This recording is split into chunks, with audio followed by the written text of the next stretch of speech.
Ne, to definitivno ni to, kar sem sposoben. Celo pot dol sem se matril, oziroma prvih 6 oracij je bil še v redu, potem sem pa začel zamujati. Tudi moči nisem imel in dol od spodaj sem imel še malo tehničnih težav. Me je ena rolca zagrabila, obrla in sem mogel popravljati in izgubil hitrost in moč. In v bistvu pol dol do cilja sem nekako skontroliral brez kazenskih sekund. Tako da pač naloga je upravljena za danes.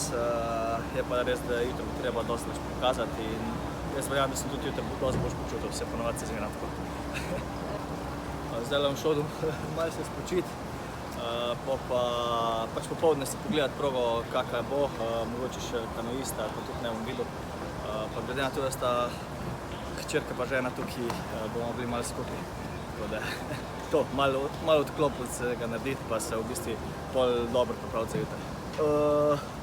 Težko se je bilo tako, mislim, dober mi je, ker so pač zdaj te 2 tekme so na teh 2 prizoriščih, se pravi pol paseo, ko je meni zelo všeč.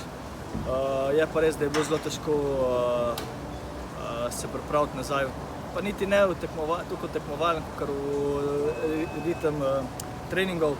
Pač malo več sem si frejo vzel po svetovnem prvenstvu in na koncu je tudi to poznal na sami progi dol, zato sem se tudi tukaj matril pa vse. Ampak ja, se pravim, dan za dnem pa pač jutri narediti svojo nalogo, tako jaz najbolje znam in pol je to vse in še tam narediti še eno.